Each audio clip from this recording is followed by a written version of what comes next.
लोग बात कर रहे थे। पत्रकारों ने कहा कि आज केंद्रीय मंत्री वहां क्यों बैठे हैं। मैंने कहा मैं केंद्रीय मंत्री जरूर हूं, लेकिन बिहार का एक मतदाता हूं। इस धोखेबाज दगेबाज के खिलाफ अगर धरना पार्टी ने दी है तो केंद्रीय मंत्री भी वहां सब के सब बैठ करके बिहार की जनता को बताने का काम करेंगे। आज इस मंच पर हमारे सभी मूर्धन्य नेता बैठे हैं। सुशील जी ज्यादा कम बोले आज, हम तो सोच रहे थे केवल उपराष्ट्रपति वाला मन की बात बोले हैं, और भी कुछ बोलते। मुझसे पत्रकारों ने पूछा कि आखिर क्या कारण है जो 2017 में आप साथ हुए, 2013 में अलग हुए, फिर 2022 में। हमने कहा हमने तो जीरो से हीरो बना दिया। ये जीरो से हीरो पहला मुख्यमंत्री भारतीय जनता पार्टी ने 63 और 36 के आंकड़े उनके थे और हमारे 63 बनाया। लेकिन 2010 में आकर के फिर उनको पीएम मटेरियल का कीड़ा काटने लगा। तो उनके अगल बगल के लोग कहने लगे आप तो पीएम मटेरियल है, पीएम मटेरियल है, पीएम बन सकते हैं। अब ये जब काटने लगा तो 2010 में नरेंद्र मोदी उनको सांप्रदायिक दिखे। नरेंद्र मोदी सांप्रदायिक दिखे 2010 में, और 2002 में वो नरेंद्र मोदी के मुख्यमंत्रित्व काल में जाकर के उनकी सरकार को भूरी भूरी प्रशंसा करके आए। 8 साल तक नरेंद्र मोदी उनको सांप्रदायिक नहीं दिखाई दिए। दिखाई तब दिए जब उनको पीएम मटेरियल रात में भी सोते थे तो उठ के बैठ जाते होंगे, उनको याद पड़ता था पीएम मटेरियल।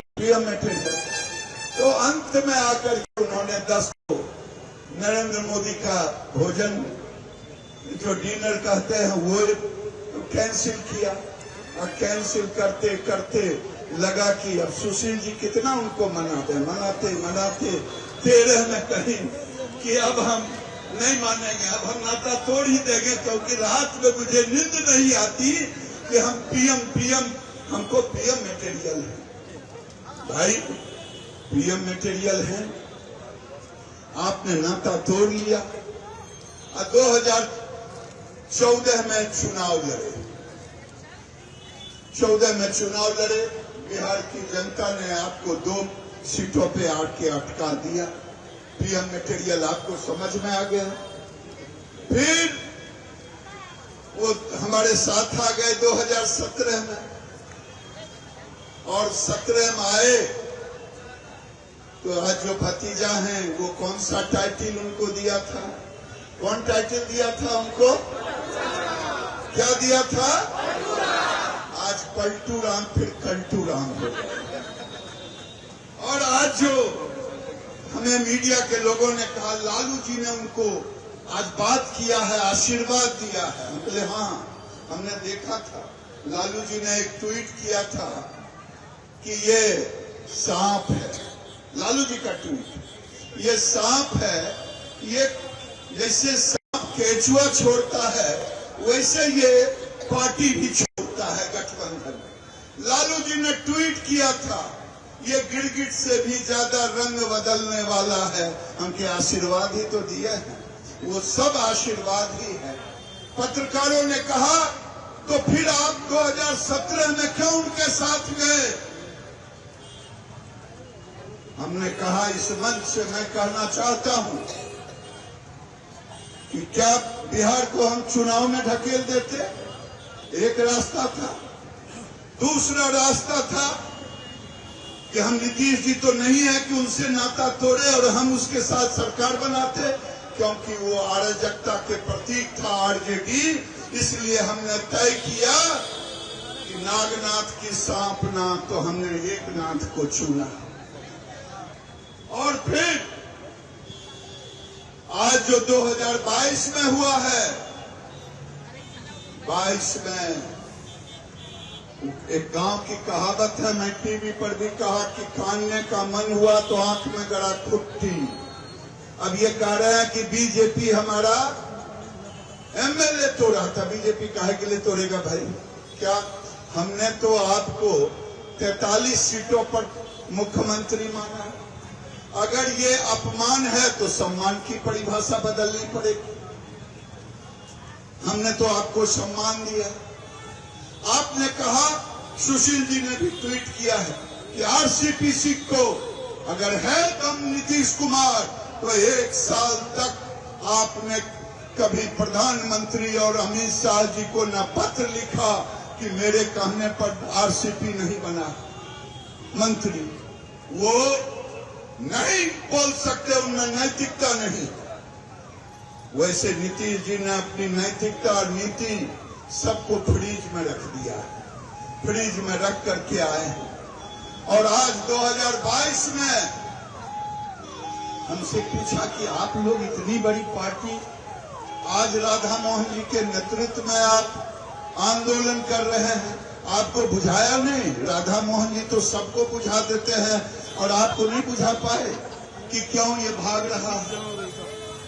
हमने कहा मुझे सब मालूम था, लेकिन हम जो संकल्प लिए थे गठबंधन के धर्म का पालन करना, हमने कहा अंतिम दम तक तुम्हें ही अपना चेहरा बेनकाब करना होगा, क्योंकि हमने गठबंधन धर्म का पालन किया।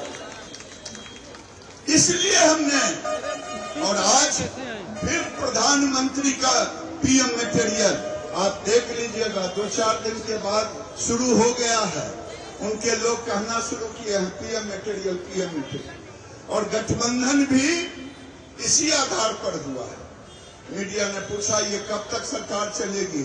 हम ज्योतिषी थोड़े हैं। जब तक दोनों का स्वार्थ एक तरह रहेगा। क्या स्वार्थ? हमके उसको सत्ता मिलना नहीं था, सत्ता मिल गया आरजेडी को। इनको प्राइम मिनिस्टर के लिए उम्मीदवार बनने का कोई जगह नहीं, क्योंकि भारतीय जनता पार्टी के पास तो कोई वैकेंसी है नहीं। और देश की जनता ने नरेंद्र मोदी को 2029-24 कौन कहे, भारत में प्रधानमंत्री का वैकेंसी नहीं है। और आज नीतीश कुमार कहीं पे निगाहें, कहीं पे निशाना, वो भारतीय जनता पार्टी पर आरोप लगाने के बजाय इधर उधर की बात मत कर, सीधा सीधी बताओ कि अब मेरा उम्र हो रहा है, आपके यहाँ तो मैं उम्मीदवार भी नहीं बन सकता, इसीलिए तेजस्वी के चरणों में आया हूँ प्रधानमंत्री बनने के लिए। लेकिन अगर है हिम्मत तो 2014 की तरह आप अलग से चुनाव लड़ो, आपको औकात पता चल जाएगा कितने लोकप्रिय है। भारतीय जनता पार्टी तो जनसंघ से लेकर के हम संघर्ष करते रहे हैं, हमें संघर्ष करने की आदत है, हम जनता के बीच जाएंगे।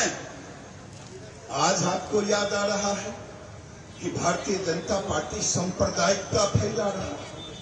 हम सांप्रदायिकता नहीं फैलाते, हम सांप्रदायिकता के खिलाफ आवाज उठाते हैं। आज बिहार को हम स्लीपर सेल नहीं बनने देंगे आतंकवादियों का। आज बिहार में जो लालू जी स्लीपर सेल बनाने की योजना बनाए, आज फुलवाड़ी में जो पीएफआई का हेडक्वार्टर बना, और तो और 500 स्कूलों में जो सीमांचल में लालू जी के समय से हुआ, और अब तक भारत का संविधान, भारत का नियम, रविवार को छुट्टी होती, लेकिन 500 स्कूलों में किसके इजाजत से छुट्टियां शुक्रवार को हो रहा है? क्या ये पाकिस्तान हो गया? क्या कोई इस्लामिक कंट्री हो गया जहां हम भारत के कानून संविधान को ताक पर रख करके ये वोट के तुष्टीकरण नीतियों के तहत नीतीश कुमार की सरकार, और अब तो एक करेला तीर दूजे नीम चढ़ाए, ये दोनों मिलकर के हम उसका विरोधी हैं, चाहे मुझे जो भी लड़ाई लड़ना पड़े। हम तो राष्ट्रवाद का ध्वज लेके चलते हैं, हम तो विकासवाद का ध्वज लेके चलते हैं, लेकिन कोई तुष्टीकरण करेगा तो भारतीय जनता पार्टी का एक एक कार्यकर्ता उसका विरोध करेगा। इसीलिए हम उससे अलग होने का काम करेंगे और इसके खिलाफ लड़ाई लड़ने का काम। मैंने मीडिया को कहा कि आज वो सामने आ जाएगी बात। उनको बिहार के विकास की चिंता नहीं, बिहार की अराजकता की चिंता नहीं, बिहार में हो रहे गड़बड़ियों की चिंता नहीं। भारतीय जनता पार्टी के मंत्री उनको काम करने नहीं दे रहे थे, ये भी आरोप लगा। अरे आपको भारतीय जनता पार्टी से बढ़िया तो कोई गठबंधन मिलेगा नहीं। और भारतीय जनता पार्टी ने जो काम करने की छूट दी, लेकिन भारतीय जनता पार्टी कहते भी रही कि ये गलत रास्ते हैं, इस पर आप ना जाएं। चाहे खनन का इशू आए, चाहे शराब का इशू आए, हम हर समय आपको आगाह करने का काम किया है। मैं आज इस महाधरना, और हम केवल ये महाधरना नहीं, मीडिया कहते हैं कि आगे की क्या आपकी रणनीति होगी। हम के जाइए बाहर में, पूरे लोग बैठे हुए हैं, देख लीजिए आगे की रणनीति क्या होगी। इस देश में कहा कि 7 पार्टियां एक तरफ है, आप अकेले हैं। मैंने कहा किसी पार्टी के पास कोई वोट नहीं होता है, वोट होता है जनता के पास। नरेंद्र मोदी जब 2014 में भारतीय जनता पार्टी के चेहरा के रूप में प्रधानमंत्री आए, सारी पार्टियां विरोध कर रही थी, लेकिन जनता का आशीर्वाद नरेंद्र मोदी को मिला। 14 में भी मिला और हमें 19 में भी मिला और आने वाले 24 में भी मिलेगा। चाहे जनता का आशीर्वाद ही सबसे बड़ी ताकत होती है, किसी राजनीतिक दल इकट्ठा होने से नहीं होता है। मैं इन्हीं शब्दों के साथ अपनी वाणी को विराम देता हूँ।